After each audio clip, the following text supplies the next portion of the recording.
छत्रपती संभाजीनगरच्या चिकलठाणा परिसरातील 35 वर्षीय विवाहित तरुण कृष्णा अण्णासाहेब गरड याचा अखेर मृत्यू झाला।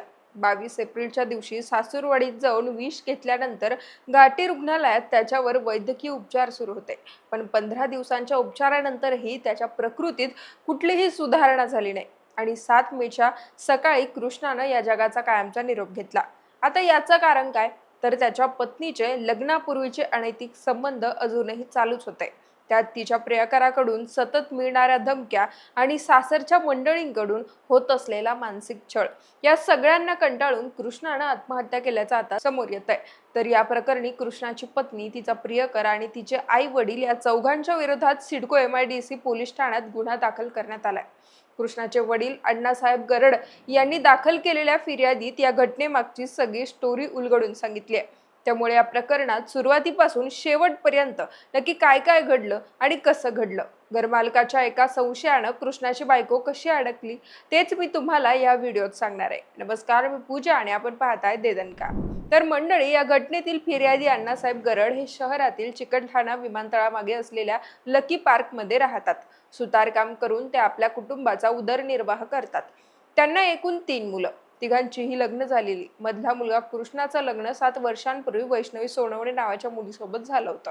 चिकलठाणा परिसरातीलच सावित्रीनगर ही कृष्णाची सासूरवाडी। दरम्यान लग्न झाल्याच्या 3 वर्षांनंतर आईच्या सांगण्यावरून वैष्णवी कृष्णाकडे त्याच्या कुटुंबापासून वेगळं राहण्यासाठी तगादा लावू लागली। त्यासाठी घरात किरकोळ कारणांवरून भांडण देखील करायचे। त्यामुळे उगाच वाद नको म्हणून कृष्णा आपल्या बायकोसोबत गारखेडा परिसरातील हनुमान नगरात किरायानं राहू लागला। लग्नानंतर त्यांना 2 अपत्यही झाली, एक मुलगा आणि एक मुलगी। पण नंतरच्या काळात या नवरा बायकोमध्ये देखील वाद व्हायला सुरू झाले। कृष्णाच्या पत्नीच्या म्हणजेच वैष्णवीच्या मोबाईलवर एका क्रमांकावरून वारंवार कॉल यायचे। ती सुद्धा समोरच्या व्यक्तीला कॉल करून बोलायची। त्यामुळे कृष्णाला आपल्या बायकोवर संशय आला। त्याने तिचा मोबाईल चेक केल्यानंतर त्या अनोळखी नंबरबद्दल वैष्णवीला विचारणा केली। हा नंबर कुणाचा आहे असा प्रश्न कृष्णानं वैष्णवीला केल्यावर तिने चुलत भावाचा नंबर असल्याचं सांगून पुढे बोलणं टाळलं। दरम्यान तोच व्यक्ती म्हणजे वैष्णवी ज्याला आपला चुलत भाऊ म्हणून सांगत होती, तोच कृष्णा घरी नसताना वैष्णवीला वारंवार भेटायला यायचा। अशातच एकदा दोनदा घरमालकानं त्या व्यक्तीला वैष्णवीच्या रूम मध्ये जाताना पाहिलं होतं। फेब्रुवारी 2025 मध्ये देखील तो पुन्हा वैष्णवीला भेटायला आला होता। तेव्हा परत जात असताना घरमालकानं त्याच्याकडे विचारपूस केली। तेव्हा त्यानं आपण वैष्णवीचा भाऊ असल्याचं सांगितलं। पण तरीही घरमालकाला संशय आल्यानं त्याने प्रत्यक्षात वैष्णवीलाच बोलावलं आणि तिच्याकडे विचारपूस केली। तेव्हा तिने सुद्धा सांगितलं की तो माझा चुलत भाऊ आहे। घर मालकानं त्याचं नाव आणि पत्ता विचारलं असता कृष्णा दांडगे असं त्याचं नाव असून तो माझ्या आईच्या घराशेजारीच राहत असल्याची कबुली वैष्णवीनं आपल्या घरमालकाला दिली। आता यावरही घरमालकाचा समाधान न झाल्यानं त्याने हा विषय थेट वैष्णवीचा पती कृष्णा गरड पर्यंत पोहोचवला। आपल्या माघारी तो व्यक्ती पत्नीला भेटायला येतो हे ऐकून कृष्णाला धक्काच बसला। तसंच पत्नीला वारंवार अनोळखी नंबरवरून येणारा कॉल देखील त्याचाच असल्याचं समोर आलं। त्यावर कृष्णा गरडनं त्याच्या सासूरवाडीकडे कृष्णा दांडगे नावाचा वैष्णवीचा कोणता चुलत भाऊ आहे का या संदर्भात चौकशी केली, पण ते सगळं खोटं निघालं। याशिवाय आपले सासू सासरे आणि मेहुणा आकाशकडे विचारणा केल्यानंतर कृष्णा गरडला आणखीनच धक्कादायक माहिती मिळाली। वैष्णवीचे तिच्या लग्नापूर्वीच सावित्री नगरातील कृष्णा दांडगे सोबत प्रेमसंबंध असल्याचं समोर आलं। दरम्यान आता लग्न होऊन 2 मुलं झाल्यावरही वैष्णवीचे संबंध सुरू असल्यानं तिच्या आई वडिलांनी तिची समजूत काढणं अपेक्षित होतं। पण ते करण्याऐवजी वैष्णवीच्या आई वडिलांनी त्यांच्या जावयालाच घडलेल्या प्रसंगाचे पुरावे मागितले। लग्न झाल्यानंतर त्यांच्यात काहीच घडलं नाही, तुम्ही विनाकारण आमच्या मुलीवर संशय घेताय असं म्हणत जावयाला सुनावलं।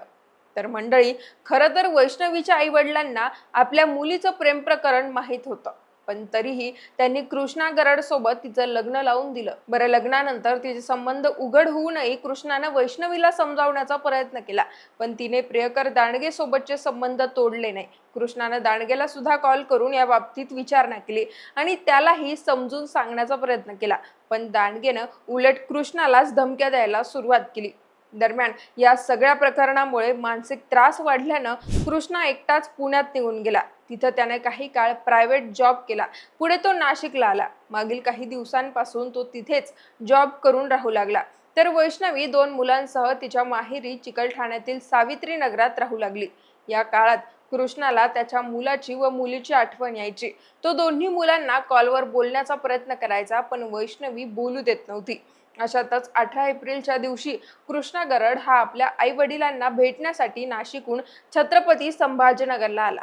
यावेळी त्याला आपल्या मुलांना देखील पाहावंसं वाटत होतं. म्हणून मुलांना भेटण्यासाठी तो 22 एप्रिलच्या दुपारी त्याच्या सासूरवाडीत म्हणजे चिकलठाणा येथील सावित्री नगरात गेला होता. पत्नीच्या अनैतिक संबंधामुळे कृष्णाचा संसार आधीच उद्ध्वस्त झाला होता. त्यामुळे तो प्रचंड नैराश्यात जीवन जगत होता. पण मुलांना भेटून थोडं बरं वाटेल या भावनेतून तो सासूरवाडीला आला. पण त्या ठिकाणी देखील वैष्णवीनं मुलांची आणि पतीची भेट होऊ दिली नाही. त्यावरून मग दोघांमध्ये वाद झाला आणि त्या वादातच कृष्णा गरडनं स्वतःला संपवण्यासाठी विषारी औषध घेतलं.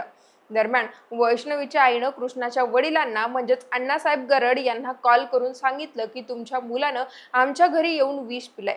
त्यानंतर सासरच्या मंडळींनी जावयाला चिकलठाण्यातील एका हॉस्पिटलमध्ये दाखल केलं. पण तब्येत खालावल्यानंतर कृष्णाला घाटी रुग्णालयात नेण्यात आलं. तिथे त्याच्यावर 15 दिवस उपचार चालू होते. अखेर 7 मेच्या दिवशी सकाळी त्याचा मृत्यू झाला. आता या घटनेनंतर अण्णासाहेब गरड यांनी MIDC सिडको पोलीस ठाणे गाठून त्यांची सविस्तर तक्रार दाखल केली आहे.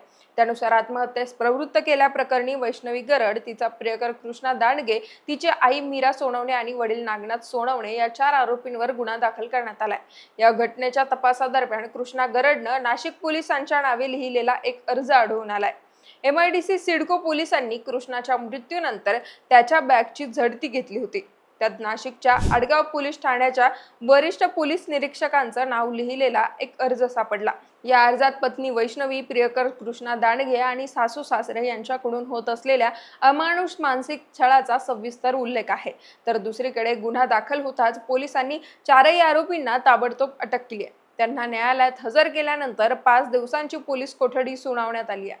आता या प्रकरणाचा पुढचा तपास पोलीस उपनिरीक्षक लखनसिंग पाचलोरे करत असल्याची माहिती मिळते. बाकी ही घटना चर्चेत आल्यानंतर छत्रपती संभाजीनगरातून नागरिकांच्या संतापजनक प्रतिक्रिया समोर येत आहेत. या विषयावरती तुमचीही काही मतं असतील तर आम्हाला कमेंट बॉक्समध्ये नक्की कळवा.